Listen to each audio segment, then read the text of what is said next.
What is up, Crush Crew? I'm Bernadette Joy, your debt-free millionaire money coach, and today I am going to share some of my creative ways in which you can pay off your next $1,000 of credit card debt in 30 days. Now, even if you're someone who doesn't have credit card debt, stay tuned for this video because you can use the same tactics to invest or save money, but specifically, I want to share these tips because credit card debt is a real issue nowadays. I paid off $300,000 of debt in 3 years with my husband, AJ, and subsequently we built $1 million of net worth by the time I turned 37. And so I share these tips not just as ideas or things that you can think about doing, but practical things that I have done in the past that's helped me boost my financial freedom journey and get to financial independence. And so I'll tell you that even though $300,000 of debt in 3 years sounds like it was a straight line journey, it really was not. There were so many times where we lost steam and honestly, I was just ready to give up. And so these are 3 specific ways that I want to share with you to help you jumpstart your journey to debt freedom. Whether or not you're just starting out for the first time, or maybe you have been trying to pay off debt for a while and you've plateaued, or you've hit a stumbling block, or you're just not feeling motivated. So, first tip before we get into the creative ideas here is that if you have credit card debt, I want you to go ahead and pick which card specifically you're going to focus on paying $1,000 towards in the next 30 days. And if you are someone who has a lot of debt and feels overwhelmed, this is a great way to start paying it off little by little. And it's actually a challenge that I issue to my Crush Crew, which is my students in the Crush Your Money Goals program. And these are all people who are working towards financial independence. And I task each of them with figuring out how they're going to pay off $1,000 of debt in their first month of their financial journey. Now, credit card debt in particular is the first place that I look at paying down, especially because right now interest rates are like up to 24%, which is insane. So think about that. If you have $1,000 of credit card debt, you're gonna pay $240 at least in credit card interest fees that could have been towards anything else in your financial journey. And so even if you're someone who's always asking the question, well, should I pay off my debt first, or should I invest first, or should I save money? Credit card debt is going to crush your dreams if you do not get it under control. And so of all of the things that people talk to me about, credit card debt is something that I really want to make sure that you understand. Like if you have any of it, that is your first priority in your financial goals. Before you invest, before you go save up for anything else, getting credit card debt under control is really going to change the trajectory of your finances. Now, why I specifically pick $1,000 of debt in 30 days is because it's a little like shock therapy. It's not enough to completely turn your financial fears upside down, but it's just enough to get you out of your comfort zone.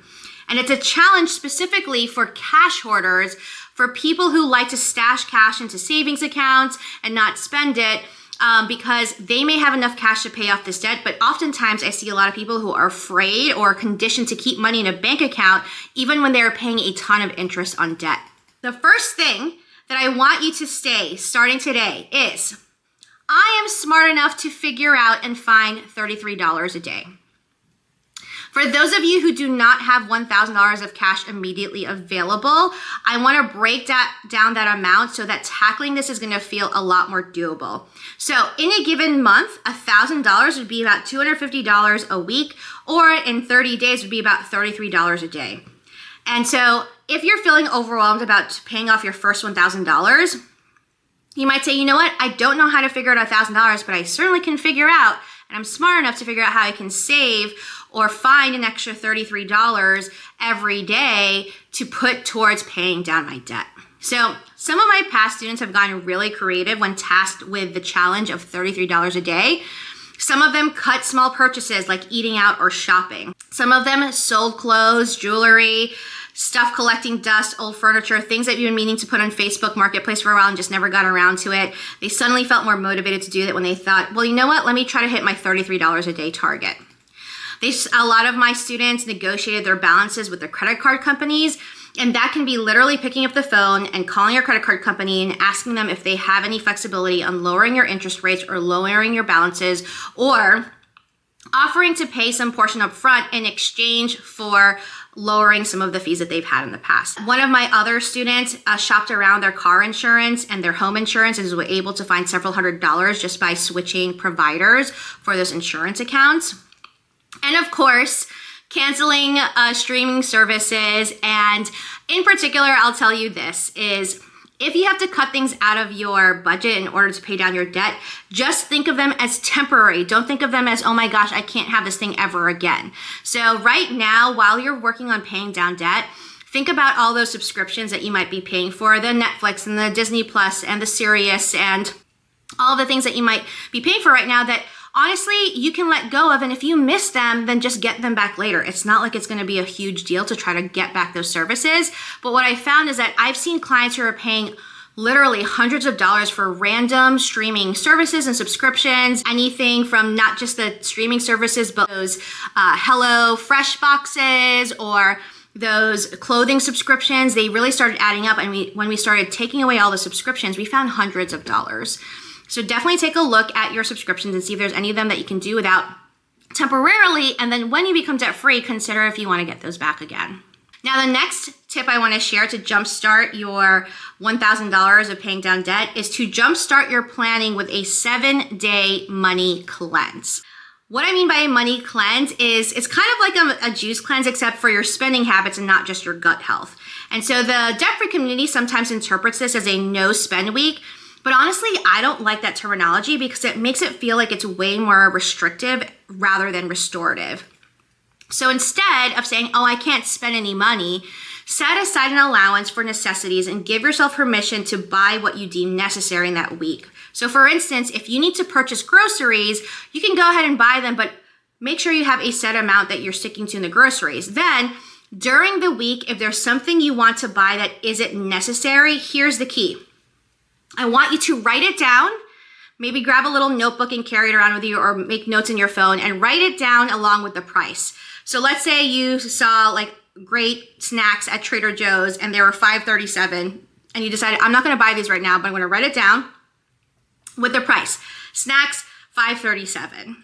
Then I want you to get through the rest of the week. And so by the end of the week, I want you to come back to that list when the week is over. And if you still want to go buy those items, then by all means, go ahead and go buy them. But chances are your impulse desires in the moment will have passed and you've saved yourself some money that week.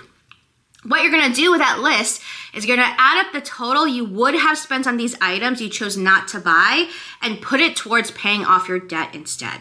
So I've done this several times throughout my debt-free journey, where when I went to the store or when I went to groceries, or even if I was just surfing on Amazon, I would find things that I want to buy and I would just write them down and say, okay, I want to put this on my list of things that I want to buy. And you know what was weird? At the end of every week when I looked at my list, the feeling passed and I didn't really feel like I needed them anymore.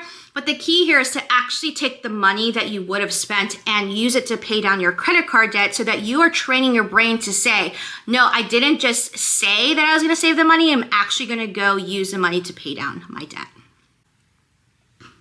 All right, so my last creative idea for you to pay off $1,000 of credit card debt in the next 30 days is to do my Declutter the Date game.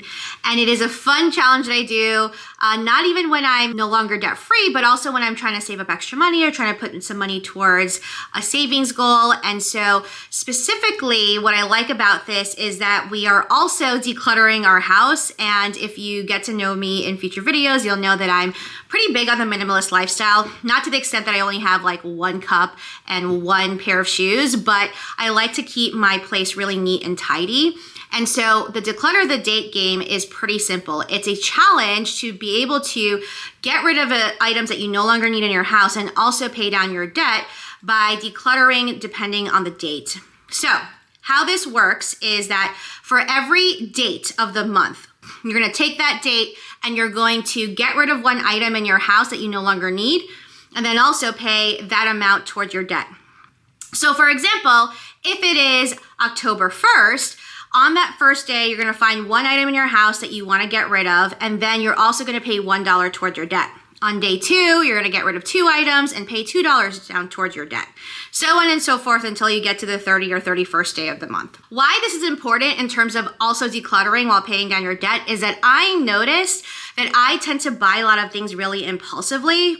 And so when I declutter my house, it's a reminder of all this stuff that I bought that at one point I thought I really liked or really needed, and I realized that I didn't need to buy in the first place.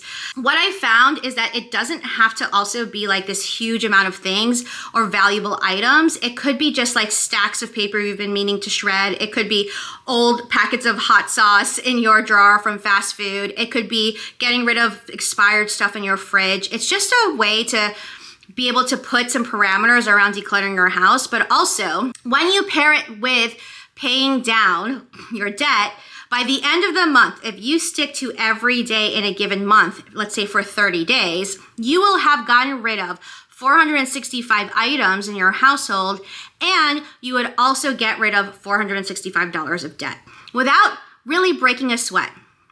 And so what I really like about that is that if you're getting stuck on just getting creative of how to find more ways to clean up both your household and your finances, decluttering the date is a great way to visually represent that you're doing that over the course of a month without getting overwhelmed and doing it all one time. I will say that one tip that is really helpful is that you can either trash or donate the items that you're trying to get rid of out of your household. But if you are donating the items, then I like to keep a box really close to the front door of my house. And so every time I go to my car, I'll take the items and put them in my car. And then at the end of the month, I'll just make one trip to the local donation center versus trying to get rid of a bunch of items every couple of days. The other thing I will say is that it is really important to try to do this every day of the month at the same time so you can build a routine of deciding when you're going to declutter. For me, the place that has the most clutter in my household is actually my kitchen. And so I usually like to start out with the fridge, and then I'll go into the cupboards and just look for expired items. I'll also look for, I put a lot of like old like disposable utensils and things in random drawers. And then the next places that I look are my closets and then my bathroom. And the bathroom tends to have a lot of items that I buy because of makeup and skincare and all of that stuff. And so do yourself a favor and do the decluttering part of it, but don't forget about paying down the debt too, and start to train your brain to say, wow, look at all these items that I bought that are ending up in the trash or getting donated, so that the next time you go around and you're thinking about buying those items, you might save yourself a couple dollars in the future and not have to declutter them later. So if you like these tips, I would love for you to follow my channel, and you can also interact with me on Instagram at Bernadette Joy for more debt-free millionaire tips. And in the future, I'll share more tips on how you can continue to pay down your debt, save, and invest for financial freedom. Thanks for watching. I'll see you next time.